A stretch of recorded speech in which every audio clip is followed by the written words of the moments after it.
You're listening to the Fuck Yeah Nation Network. John SHEFSKY here, welcoming you to Robertland. Your tickets for Cancel Culture Land have been refunded due to the fact that Cancel Culture Land has itself been canceled. Enjoy your day.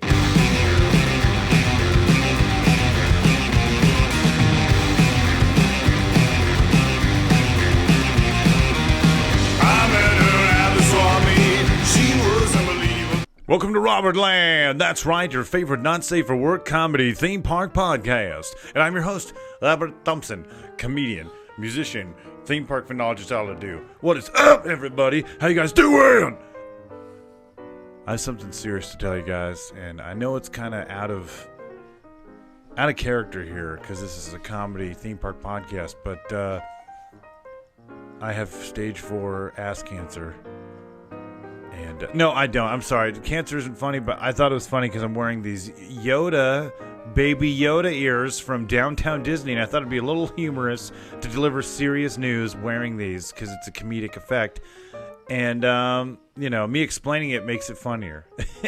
No, I don't know. These are Grogu ears because I went to Downtown Disney recently. It is kind of open again. You can sit down outside. They've got a new Star Wars trading post thingy-McGillicuddy, and it's kind of fun. But enough about that, guys. I'm excited because we've got a real fun comedian, Daniel EACHUS, on the show. We've got Ryan D up in the house again.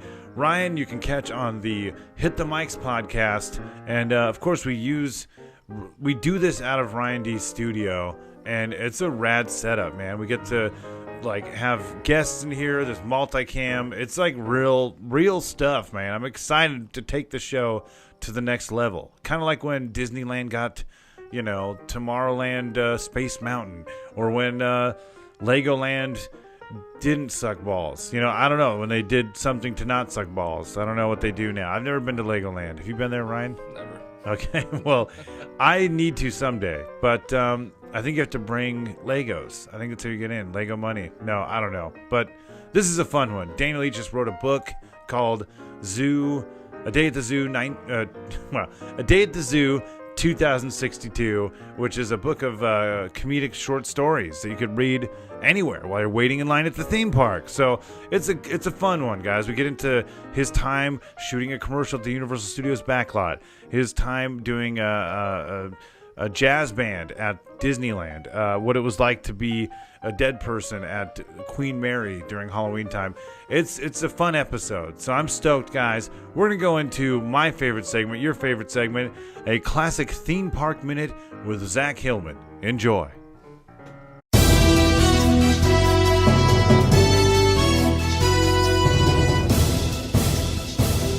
This is Theme Park Minute with ZACK HILLMAN. Cedar Point's Midway Carousel sees thousands of riders every year, but one in particular stands out. Miss Muller, the ghost of the original carver's wife. Apparently, of all her husband's detailed creations, she was most fond of the military horse he carved for Cedar Point. So fond that she began visiting the park after her death just so that she could ride it. Rumor has it that you can't get a decent photograph of the horse because Miss Muller wants it all to herself. She even hangs out around the replica in the museum at Cedar Point. She sounds so obsessed that I think she must have been taking this wooden horse's Cedar Point, if you catch my drift. Bet you didn't know that. Here I am, with me, Daniel EACHUS, and Ryan D. Okay. All righty, man. It is great to have you, Daniel EACHUS. Welcome to Robertland. Good to be here. Is that what everyone says? I wanted a different thing, but it didn't come out any different than most people probably say. Oh, it's all right. Yeah, I mean, this show, you never know what could happen.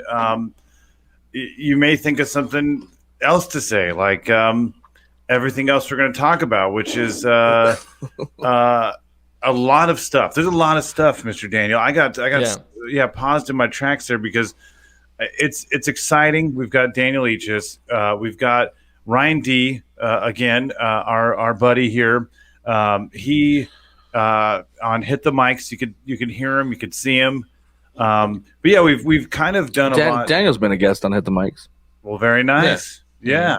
Yeah, so we're all familiar here. We're all human beings. We have hair and teeth, and I don't know if I've ever seen your hair, Daniel. I don't know if that's a touchy thing, or I don't know. It's a no touchy thing. That's, okay. That is for sure. By the way, Ryan, I thought for the longest time, I thought you pulled out a thing of ground coffee for some reason, and I realized it was a koozie. Oh, yeah, I was like, why does he have? It's a. Why does he have a little ground coffee can that he like? I don't know if you're like addicted to smelling it or something. I mean, I get it.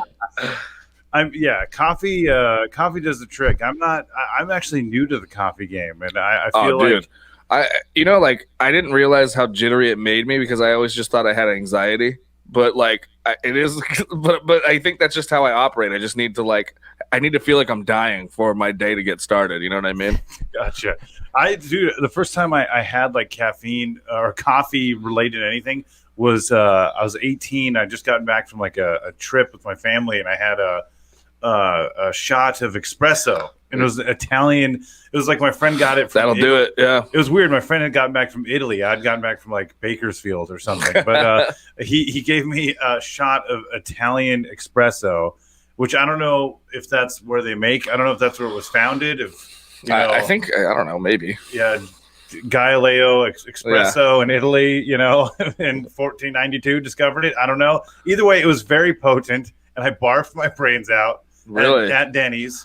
And I kind of fell off the whole coffee thing for a long time.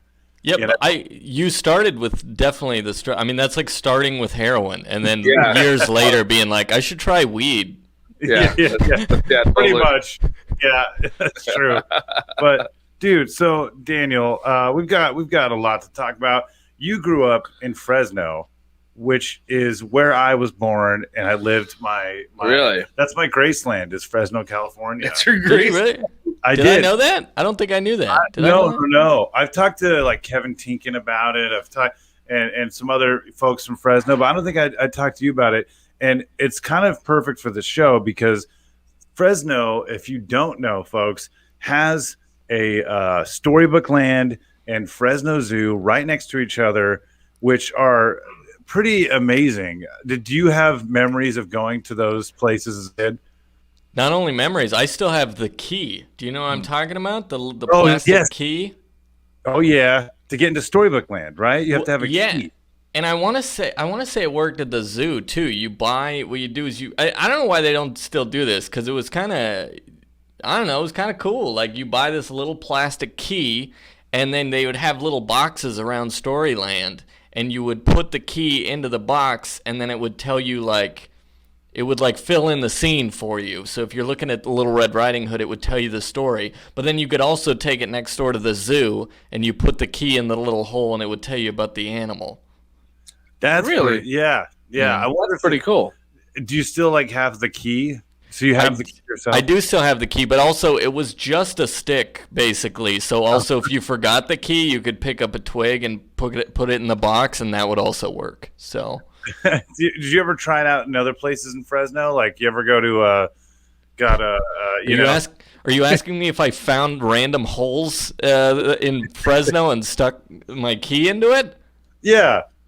Because who knows? Right? I mean, who knows? That might work. You could go to still on the bucket list. I'll go to DeChico's and try to get me a pizza that is already made in a box somewhere that needs a key. I had to really stretch for that one, but you know what I'm saying. You never know what can happen with those magical keys. That's true. But the Fresno Zoo was.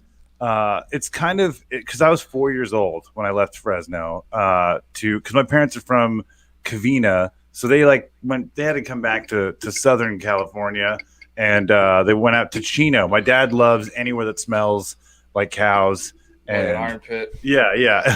But Fresno, I remember the faint memories that I have from my childhood was going to DeChico's and getting my first experience with animals at the Fresno Zoo.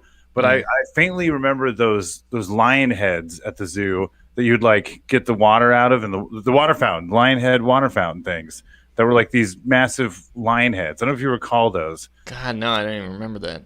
but yeah, it looks like you're eating. It looks like you're being eaten alive by a lion, and I was always fascinated by that. It's it looks very hippie, kind of like Schoolhouse Rock, cartoony.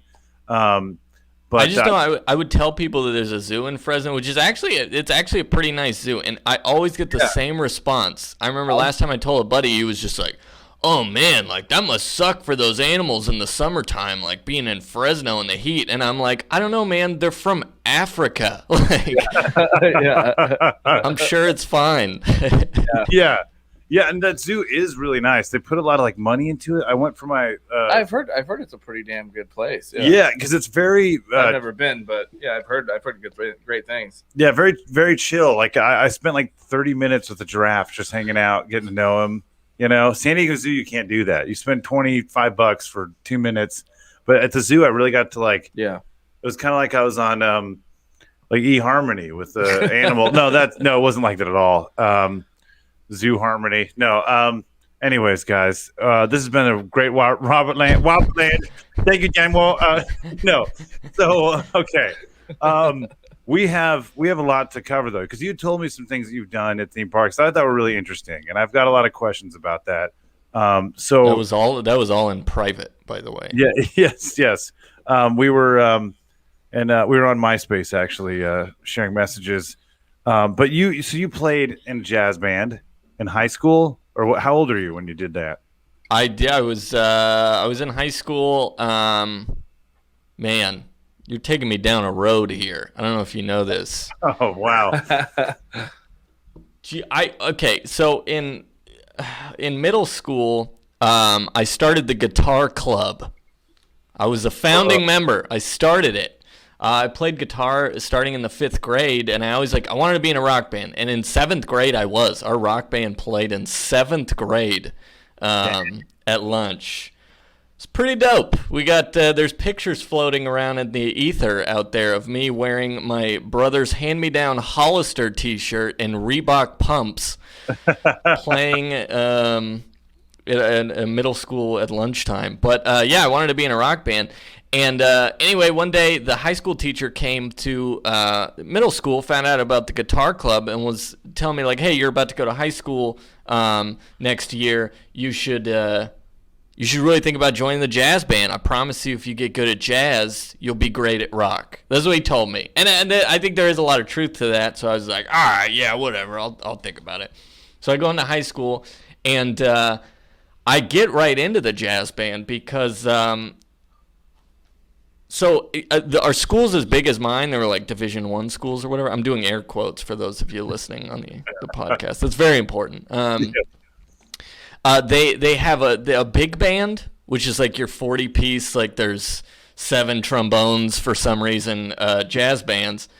And then there's the combos, which is like 6 people in a nightclub. We're all smoking cigarettes, like that kind of a band. So it's big band, combo. Big band was like the best of all the marching band kids, right? The combo was the best of the best. You had to be really good to be in a combo. Well, if it's named after a gas station burrito, I'd feel that it should be, right? Combos? I don't know. Anyways, your story. It's amazing that you know that fact. You must have learned it from sticking your Fresno key into some hole somewhere. It is how I discovered combo. So you're saying though the combo that was like the best of the best in the group. Exactly, they were the best musicians in the school. We were a combo. I was in the combo.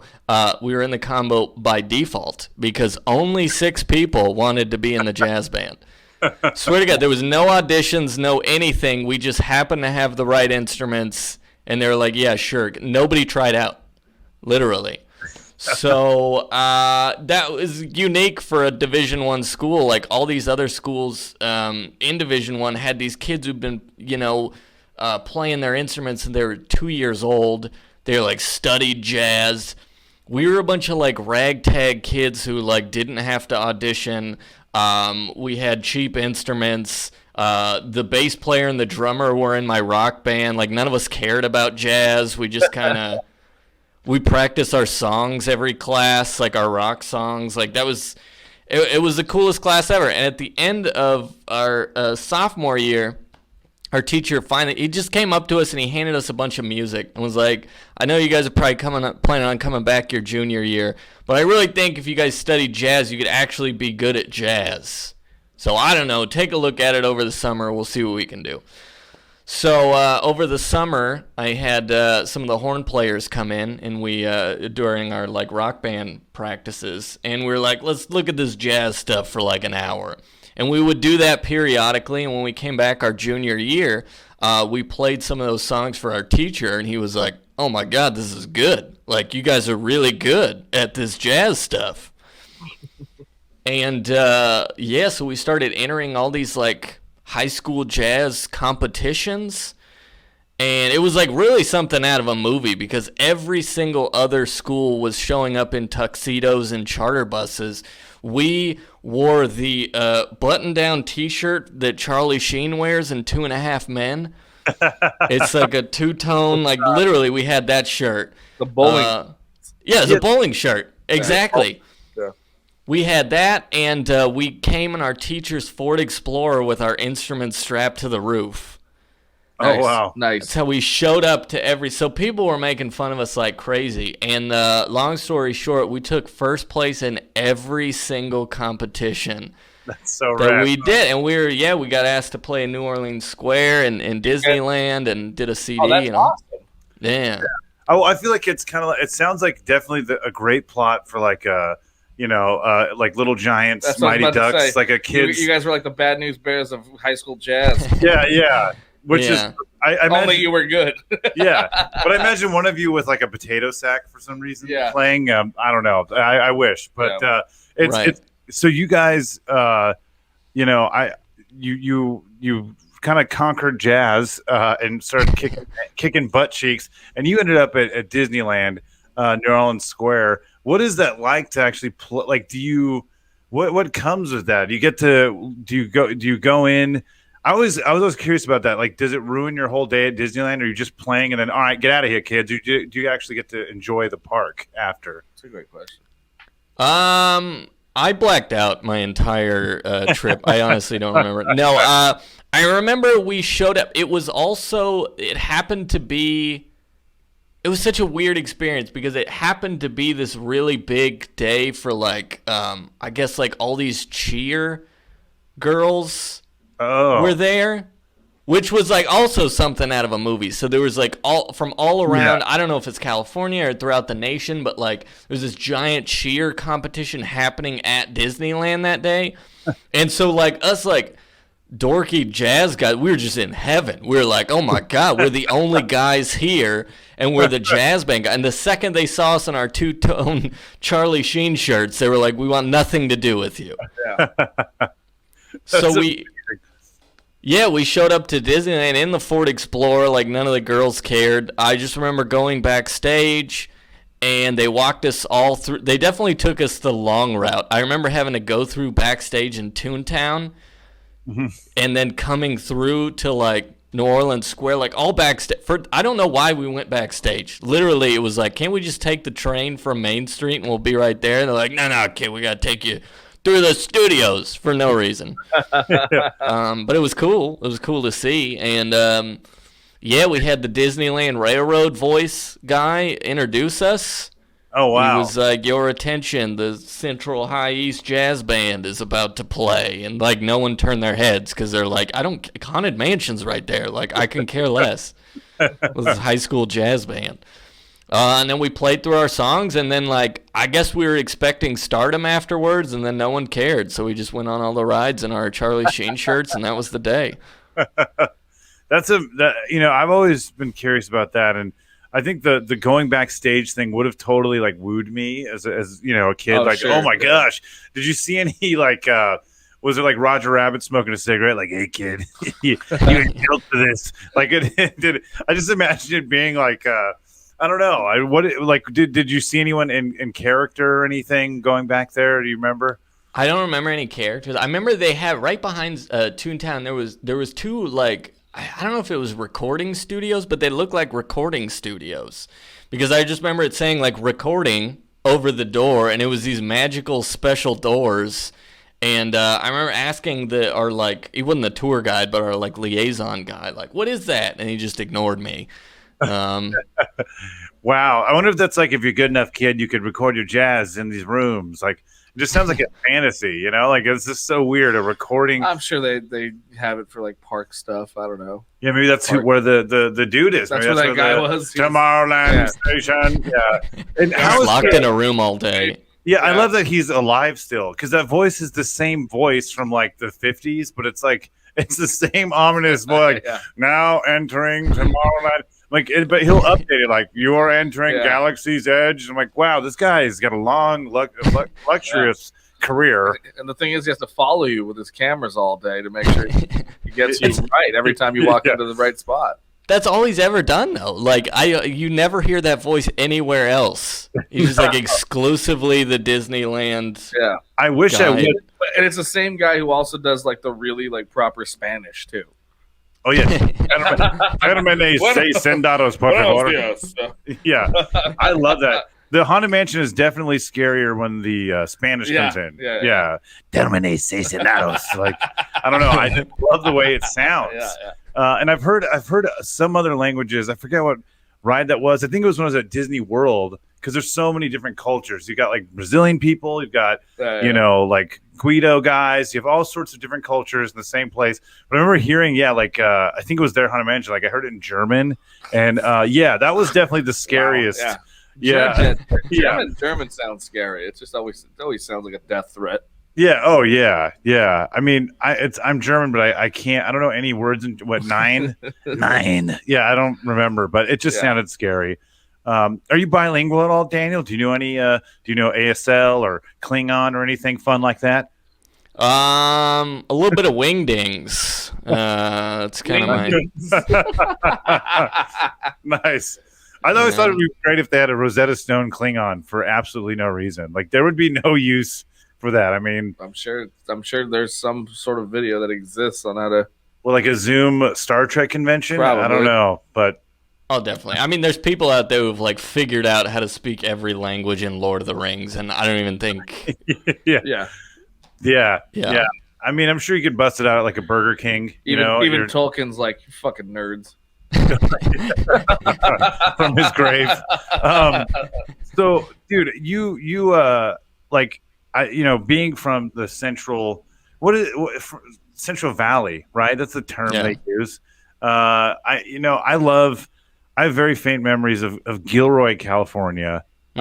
And that place needs to be on the map because it's a very special spot. It's on the map. They've included it. Yeah. Did they include it yet? Okay, I don't know. It's been included. I get that stuff about Chino. Like I tell people I'm from Chino, and they think I'm a Martian. Like it's like no, it's you've never heard of Chino Hills, dude. The Ball Brothers, the Powerball, the prison. Robert Downey Jr. lived here in that prison at one point. But no, so Gilroy, there was like a little kind of neighborhood theme park you've been to, right? Yeah, it was a Bonfante Gardens, and no, that is not German or Wingdings.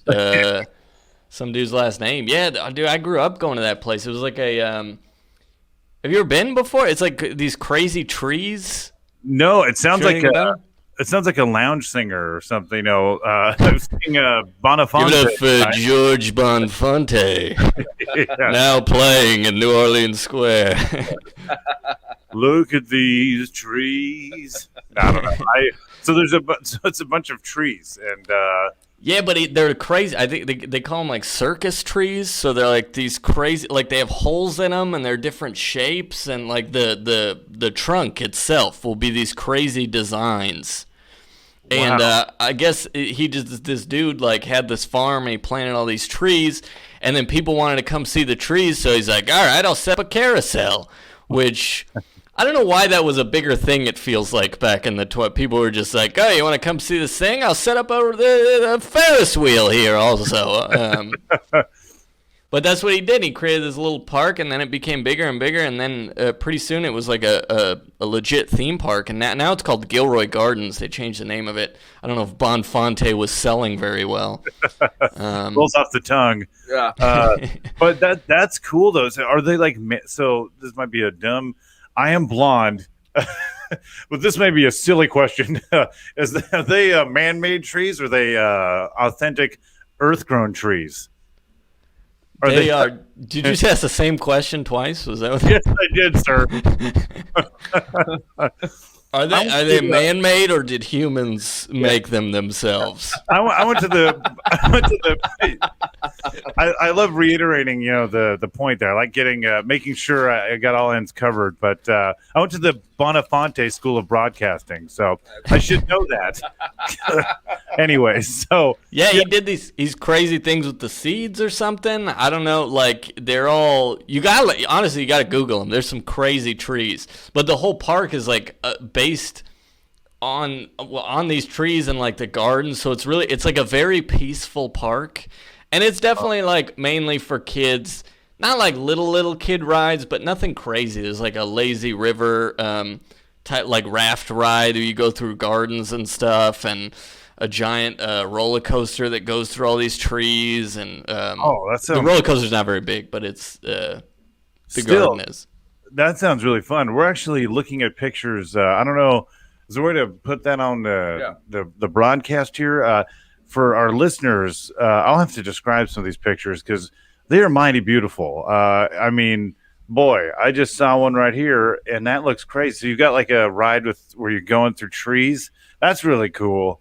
I don't know, man. Belafonte Gardens. Okay, that must be old school. It looks like we're looking at a water park. Oh, that one's not real. That's not a real tree. Is that a real tree? That's not a real tree. I don't know if that one's real. Let's just say it's real. Yeah, we're looking at there's an image of it looks like a water park with a giant tree in the middle of it, and there's like slides. Timber twister coaster. Is that the coaster that goes to the trees? Yeah. They got waterfalls and stuff. They don't got how do they not have any pictures so far of the trees? This is. I don't know. There was this one at the beginning. Oh yeah, well yeah, that one's crazy. But there was one I saw. Is that the Led Zeppelin logo or something? I don't know. The POD logo. Hoobastank, actually. Yeah. That one, that's one of their like crazy stuff like that. Like that's one tree. I don't even know how that makes sense. It's like hollow inside too. That's crazy. Man, I love this, and funny fact, guys, I still don't comprehend if it was man-made or if it was. I'm joking. I'm joking. Like I said, I am blonde, right? I'm right. Right. I use that every time I'm mentally lazy, and it never works. But I do have a job right now. I'm employed. They like to remind me of my name and where I live, and I'm supplied with a helmet, and I get to wear this at work. You got a bracelet in case you get lost. Yes, but dude, I don't know, man. That sounds really fun. Actually, I need to. When there isn't a virus destroying the planet, I definitely got to check out Gilroy. No, but things are turning a corner. We're optimistic on this podcast. I love that we can kind of talk about things, from the past that make us happy, like theme parks. And, I always wanted to go to Queen Mary in Long Beach for Halloween. Like I've done it. So you've done it? Yeah. Dude, I've always wanted to do that because of the mystique, because they say it's actually haunted. But they turn it into like a fucking attraction. So it's like you can. I think they still do the private tours or whatever, but most of the time they turn it into like a Knott's Scary Farm type thing. So you just kind of walk through the Queen Mary, and they have like little scary people and shit. Well, speak of the devil himself, Mr. Daniel EACHUS on the program has worked at that place. Oh, well, there you go. TMZ told me this, Daniel. I worked at the Rob Zombie one. On the Queen Mary? No, the Great American Nightmare at Pomona Fairplex. I worked. I was like, did they have a Rob Zombie themed maze? I thought that too. I thought like maybe Rob Zombie took over one year. I wouldn't doubt it. I feel like they're just kind of like, who can we call this year? Rob Zombie seems appropriate. Yeah. But so, all right. Well, they're pretty cool. I mean, I'm going to tell you based on my experience, like they're pretty cool on like making their own little characters and kind of like ideas of what to do with the scare maze and stuff. And because they don't have the copyrights to anything, really imaginative, so it's kind of like they just kind of make up their own ideas and their own kind of myths on what happened on the Queen Mary and shit and who's haunting it and whatnot. It's pretty cool. I've always loved that though, like when it's kind of like like a neighborhood theme park or like where they have to be creative. And I've always been curious about that. I knew a friend that did that at a smaller theme park, Castle Park, and they're literally like all the adults are paid in tokens. And I think, people that were strung out on meth like ended up fighting in front of everybody. And there's like all this drama with who could play the lead ghoul and stuff. And that's the thing. So you worked at the Queen Mary during Halloween. What was that like? When was that? God, yeah, that Castle Park stuff, that's true fear, that's great. That's what you want. You want to be like, I don't know about the mazes, but I was scared to death I was going to get mugged in the parking lot, you know? Well, I was drunk all the time, so everyone, like, somebody would walk out and be like, man, that vampire was really fucking drunk. Or they could smell the booze on me. I smelled like whiskey. Oh, wow. I can hear him talking about it afterwards. Like, that fucking vampire smelled like whiskey. I would imagine vampires to be drunk, though. You know what I mean? Yeah. Like, they're living forever. It's got to get tedious. Well, it was fun because me and my brother worked on the same maze. So it was like he was a werewolf and I was a vampire. But we were on two separate stations, but we knew all the back. Like, they gave us like things to do, but we got bored, so we started fighting in the front, in the front of it, and then they'd see me later and him in different. We just started jumping around different stations. Was there someone that took it really seriously? Like, you do not cross werewolf territory. Yeah, a couple of them, but we were like, "Fuck you." Okay. Look, I put a lot of passion into the gargoyle maze, but so your experience, Daniel, how was that? What did you do? I mean, the whole thing was wild, man.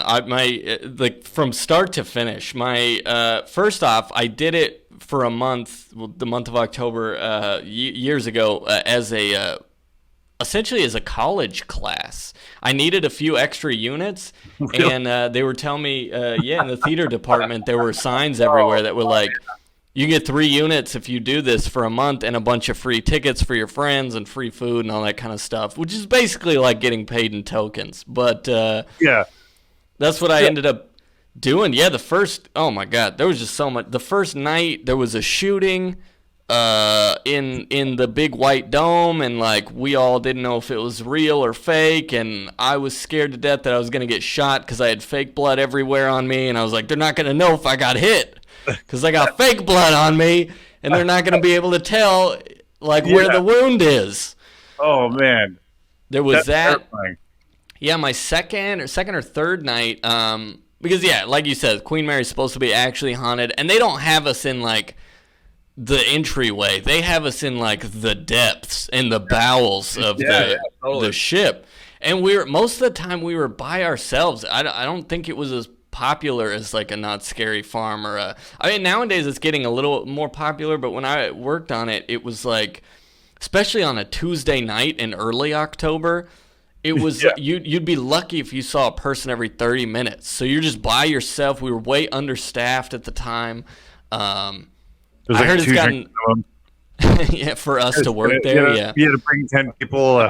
Yeah. But it was a lot of like I heard it's better now, but like at the time, we were just by ourselves for a lot of it. And I remember the second or third night they make us get in our area of the maze like 30 minutes early, and all of a sudden the power goes off. And I was next to the pool room, which was supposed to be the most haunted part of the ship. There's no one near me for a solid like minute or 2 minutes of walking. So I'm just like by myself. The power goes completely out. It is just pitch black. I'm in the intestines of the Queen Mary late at night. And honestly, it was probably the most scared I'd ever been. It was like fight or flight mode, and I just decided to stay still. So I don't know what that says about me, but I was just like, I'm just going to stay here. Yeah. And then I remember like 10 minutes later, which seemed like 4 hours, this manager lady comes in with a flashlight. And she's like, hey, is there anyone here? I'm like, yeah, Daniel. Yes, I'm still here. She's like, okay, yeah, sorry, we're working on the power.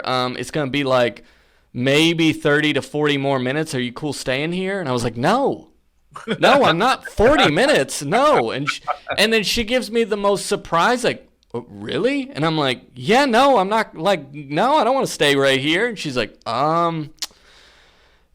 okay, I guess, just follow me.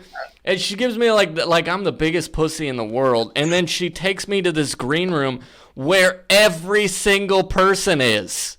Yeah. I was like, you were going to make me stay there, but I would have been the only one who stayed. Wow. Yeah, it was just crazy stuff. We didn't see any ghosts, but I don't know about everybody. I didn't see any ghosts, but I did have an experience that was pretty spooky. Yeah. Ooh, what happened? What did you do? What happened? Did you feel like a brush of air? Was there like a fart from a demon or 1920s penis in your butt? All three actually happened at once. The ghost of Bonfante. He's a big fan of the pageantry of the mazes. Yeah. No, it was the only night where I got to work with another person, and it just happened to be the one guy I knew in the whole entire thing. I don't know how that happened. We were like, great. They're like, all right, you two are going to be scary clowns. Excuse me. And you're going to be haunting this bridge at the top of this giant room that's closed off. And so they they fogged up the bridge. People had to walk like way up high. We're probably like 40 feet suspended over this giant room. Nobody could go down in the room. That was like locked off or whatever. And it was like a cool area. So anyway, this was like one of those Tuesday nights, something like that, where nobody was. So we had a lot of downtime, and at one point, it's me and my buddy just hanging out on the bridge. We just break character. We're just sitting there talking because nobody's coming through. And he's like asking me all these questions like, oh, how's school going on that? And he's like, yeah, so have you seen any ghosts on this thing? And I'm like, no, but I also don't want to talk about it while I'm here. You know what I mean? And then he goes, I want to see something, man. I want to see a ghost. And I was like, well, maybe not right now. Like, that would be you do that on your own. Like, I don't see a ghost right now. And then he just yells out at the top of his lungs. He's like, if there's anybody here right now, give me a sign. And I was like, dude, what do you do? Like, stop doing that. And he's like, no, I want to see something. And he yells it again, like, if there's any ghosts in here right now, give me a sign. And the second time he yells that, we just hear the loudest, like, metal on metal slamming noise. Yeah. I had no idea what it was. We're at the top of the room. We're looking around. Our hearts are pounding. We're like, what the hell was that? We're looking around. There's nobody in the room with us. It scared us both to death. Didn't talk about ghosts the whole rest of the night. Wow. Flash forward like 6 months later, and I finally, for the first time ever, took a real tour of the Queen Mary because I never had before. I was with my parents, and everything looked different to me because all the Halloween stuff wasn't up. And we're with this tour guide, and we get to this one point, we get to the boiler room. And tour guide's like, yeah, this is one of the most haunted parts of the ship because back when it was a warship, this soldier, they were playing, basically anytime the ship thought it hit an iceberg or anything like that, the alarm would go off, and randomly the boiler room doors, after a certain period of time, and it was always random, would slam shut, 10,000 pounds of pressure. So these soldiers would play chicken with the door. One guy got cut in half, died instantly, and they say he like haunts this part of the ship, and people say that they could hear the boiler room door slamming. And right when she says that, I look up and I noticed the bridge. And I'm like, oh my God, this is the room I was in. That's the bridge. And then it all just hits me at once. I was like, that was the noise. Like, it was a slamming door sound. And dude, I got so many chills. I still get chills talking about it because I know we didn't see anything and I don't have any proof, but like, I have no idea what that noise could have been other than metal on metal, like door. It was that sound. Did you ever see the like sailor guy after that? Like half of him, just come in. Daniel. Hey buddy, can you help me out here? I'm stuck. I don't know. There's for the folks on the listening to the podcast, I made a face to look like I was cut in half. It's a fun thing called physical comedy, which doesn't translate well to podcasts. But if you're watching it, you guys got the full effect there. Watch it on YouTube. And I'm sure you and the fam are laughing out there. But, guys, I've got one more thing to touch on here that I thought was real neat. You worked on the Universal Studios backlot filming a commercial. What was that like? Yeah, we were there for a week. That was, man, oh, my God. That was it was my first time wearing a thong. Okay. A man thong. So yeah, it was this Dollar Shave Club commercial, and they didn't tell us our roles. I just knew I got cast. I had to show up. It was the Universal Studios line. I don't know about you, but like I've been to Universal Studios. I'd been on the tour a million times as a kid, and that was like kind of a dream of mine that like, oh, one day I might be able to work on the back lot. So here I am, my very first time working on the back lot. And I was just like, a kid at. Well, I don't know any other analogy except I was like a kid in the Universal Studios backlot. Yeah. And so I'm like, great, I'm gonna film this commercial. It's gonna be so awesome. And we're going through costume wardrobe stuff. Like we're on the set, and they call me in, and they're like, all right, Daniel, you are wearing this. And then she just hands me a man thong. And I was like, are you kidding? And she's like, nope, this is what you're wearing. I was like, oh. Okay. And I was like, what's my role? And they're like, you are a guy seeing how high he can pee in the shower. I was like, oh, all right. So, yeah, flash forward. I'm on set. I'm wearing a man thong. I'm freezing. And I'm in this fake bathroom that they built on the inside of a studio where there was water up to my knees because it wasn't a real bathtub. So it was just the water was just building up. Like there's no drainage. No. I had this little hose that was supposed to be, I guess, my wiener. I guess that's what that was supposed to be. And it had fake pee coming out of it. And so there's just like pee all over the walls. I'm freezing. There's water up to my knees. I'm in a thong. And there's just this weird moment of kind of clarity where I was just like, I never thought that this is how I would be on the Universal Studios backlot. That's an incredible story, though. I mean, the magic of filmmaking. You had a hose for a penis. That's crazy. That was a Dollar Shave Club. I gotta see this commercial. That's pretty fantastic, man. When you were on the backlot, did you get to go into the park at all? Did you get like a pass or anything, or no? We ate lunch like in the New York area, which was cool because I was the only one who they gave a robe to because I was in a thong. So like everyone else just got to like eat in their clothes and they look like normal clothes, but because I was in a thong, they gave me a robe. And let me tell you, when you walk outside, because they just let us roam free in the backlot when we weren't filming, and when you walk in that backlot wearing nothing but a robe, every single tour that passes by is like, oh my God, this guy must be famous. They would never let a crazy person in a robe just walk around. He must be somebody huge. So everyone was taking pictures of me, and it was like this weird, surreal moment. And you had all these tour guides. You could hear them on the thing being like, oh, they must be filming a movie today. And I was just like waving. Little did they know I was essentially naked underneath. That's amazing, though. That's like a dream come true kind of story. Just the fact, like, even if they don't know who you are, the fact that they just like, oh, this is someone special and he's wearing a thong. No, I don't know if they knew that. They didn't know that, but that's amazing though. And you did it all while wearing a man thong, which you probably never thought would happen. And that's awesome. Yeah, dude, that's pretty cool. I have a little segment on the show where it's a fun little segment I like to call trivia or game time, whatever I think of at the moment. And it's a fun one. So I thought I would, you seem pretty knowledgeable of theme parks, Daniel. I thought I would kind of hit you with some questions here and see how much you may know about theme parks. You ready? What do I win? What do I win? You get to wear a thong at New Orleans Square playing in a jazz band of high school kids. Well, I mean, I've never done that twice, so this will be good. Okay, cool. I can do that. Let's do it.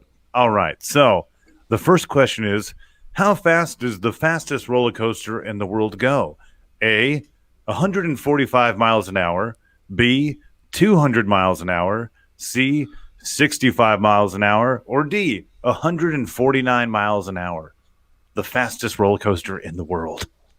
Oh, man.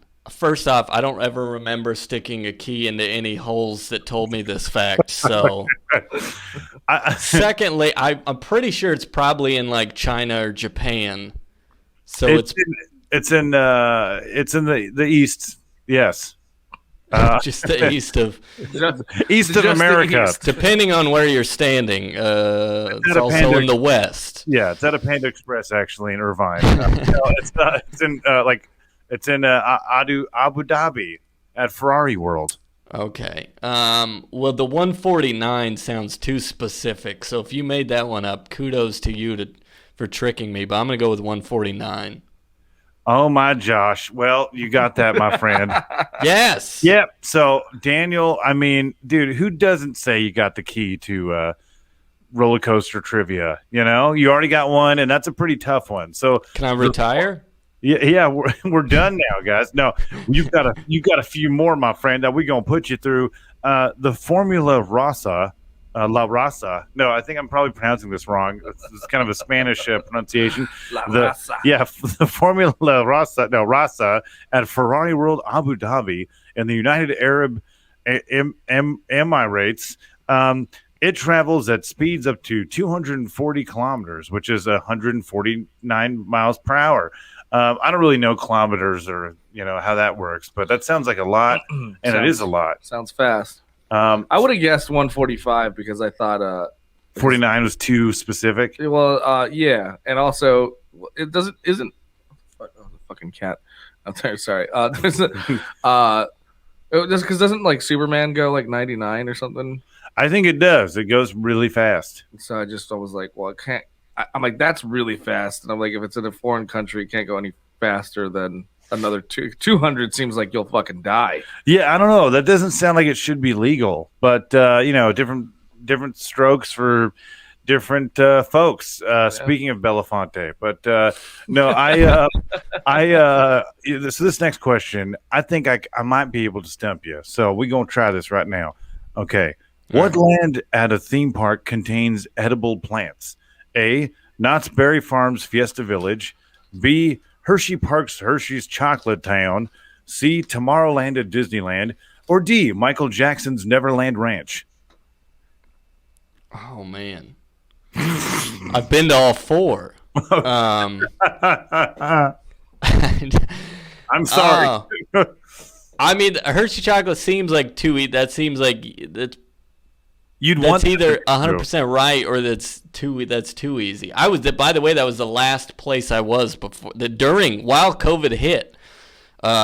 Colleges were getting canceled and everyone's going crazy. It was like March 14th, March 15th, 2020. Right before my birthday. Yeah, and I was on the Hershey chocolate ride seeing how Reese's were made as the world was ending. I was like, oh, look, Hershey Kisses. I know those. That seems too easy. You said something about stumping me. I'm sure. I don't know if they're edible, but there's definitely plants you can eat at Neverland Ranch. I'm gonna go with something crazy just because I feel like it's gonna be a crazy. I'm gonna go with Tomorrowland. I have no idea what it could be, but I'm gonna go with Tomorrowland. Well, the correct answer for that question, what land at a theme park contains edible plants, is Tomorrowland at Disneyland. That's right, sir. You got that correct. Bam. Yeah. Tomorrowland. Yeah, I guess if you go to Tomorrowland, there's plants that you can eat. In Disney World. No, Disneyland, dog. Oh. Yeah, well, I mean, come on. It's the West. We're progressive. It's the West Coast, Well, I mean, there are a lot of plants you can eat, aren't there?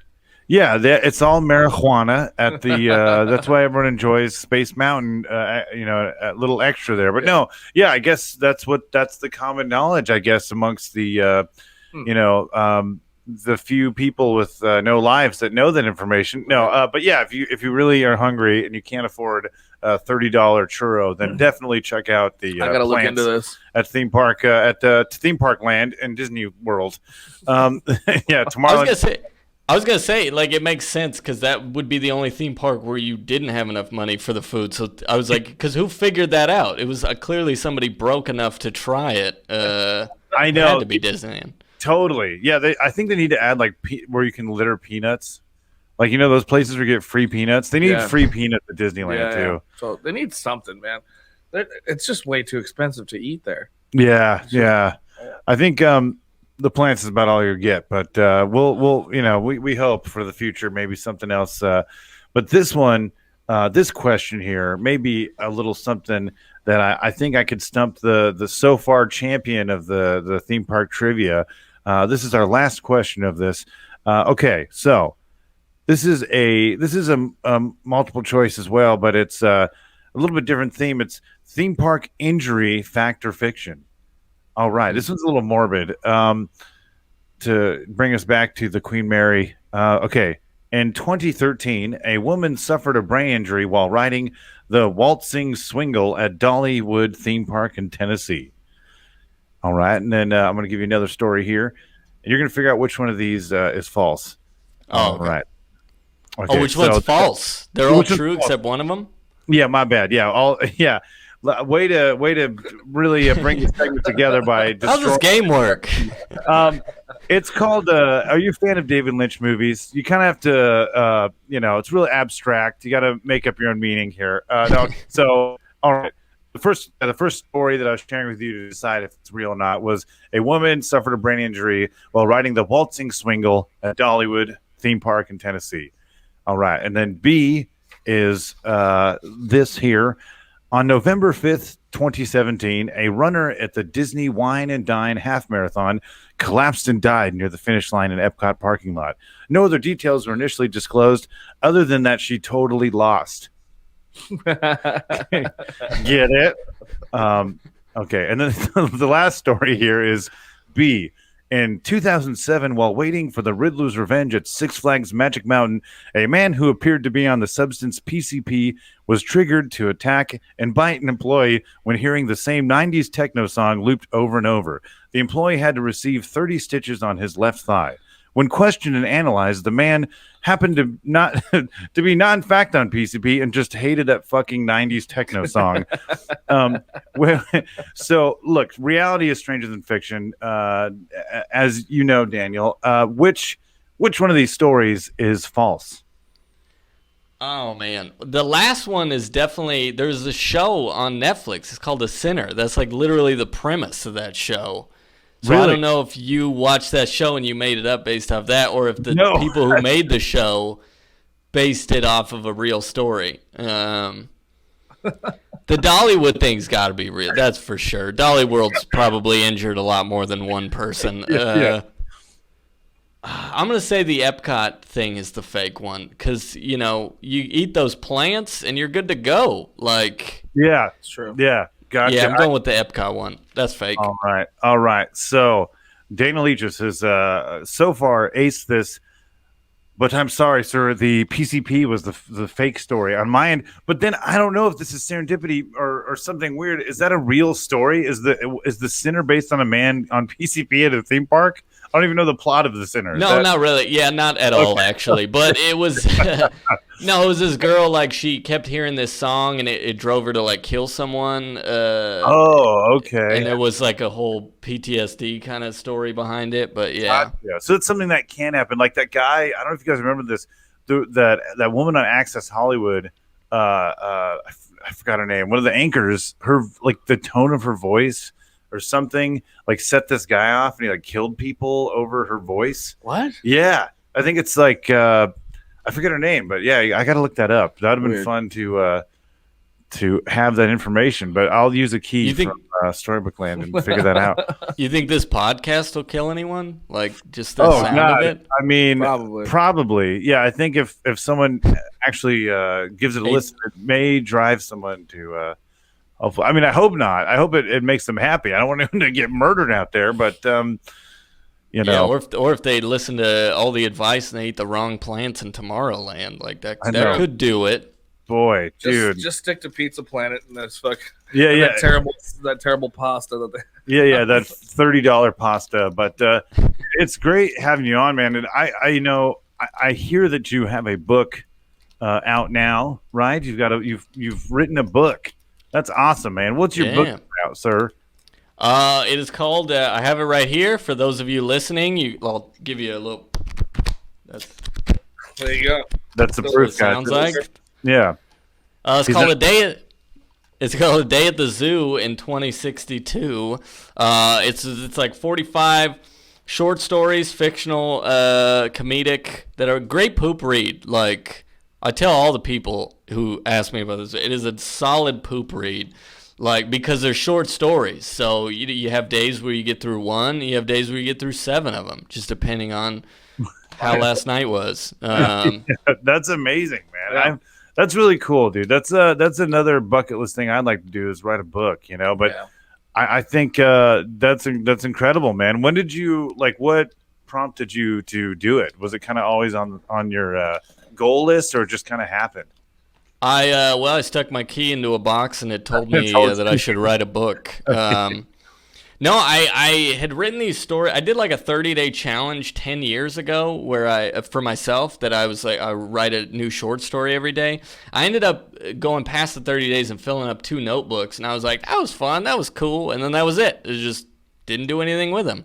10 years passed, and over quarantine, like June, July, whatever of 2020, I was like cleaning out my room, and I found those books for the first time in 10 years, and I was going through them, and I was like, oh man, some of these are some good short stories. Like, I like some of these, and I was like, I bet I could write some more, and I did. And then I showed my buddy, and he was showing me these like drawings, these illustrations he had made for these characters he made up, and I was like, dude, let's put them together. Why don't you draw some pictures for the short stories? We'll make a book. That's awesome. And that's what we did. Yeah. That's great, man. Yeah, and I think as a writer, like in any form, like comics, authors, I think just the act of just writing is so important. And I think like short stories, that's awesome, man. Yeah, I need to get back on that, man, because as a kid, I remember. I don't know. I think like it's just something about the naive sort of I could do anything when I was a kid. Like I used to write comics and stuff all the time, just daily, like little silly comics. Yeah, me too. And you kind of just get rid of that. But I think there's something to that, just keeping up the creativity. And dude, it's been a ball to have you on the show, Mr. Daniel. I'm excited for this to come out. Where can people follow you online, sir? They can follow me at Dan EACHUS, EACHUS on everything. Just pick a site. I'm on it. Also, you can get the book at zoo2062.com. Zoo2062.com. Yeah, check it out, man. And it kind of went full circle. We were talking about the Fresno Zoo, and now we're talking about your book at the zoo in 2062. Damn. I just noticed that. I'm really proud of myself. But Daniel, thanks for being on the show, and thank you, Ryan, for helping me ring in a new year. Happy New Year, guys. Okay. This is the first episode. No, just joking. I'll end it in a hole. That's how I end the show. Thanks for listening, guys. Stay safe out there.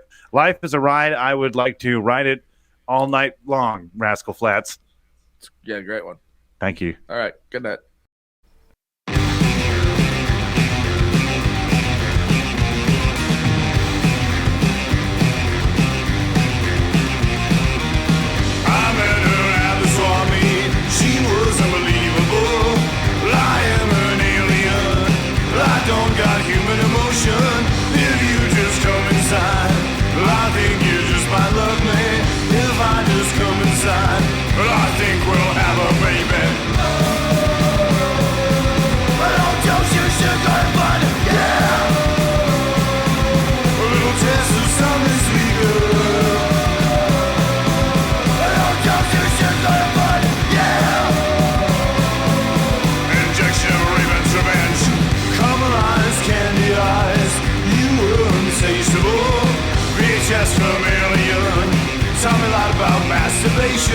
If you just come outside, we'll go to Mars and get some candy bars. You must be from Buena Park, 'cause sugar, you have my heart. A little dose of sugar fun, yeah. A little taste of something sweet, girl. A little dose of sugar fun, yeah. Injection of Raven's revenge.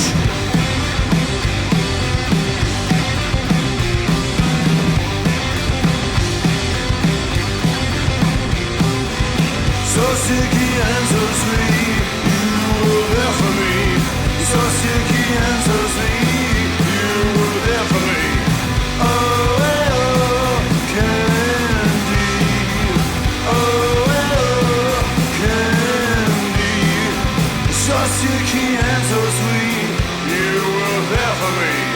so sticky and so sweet.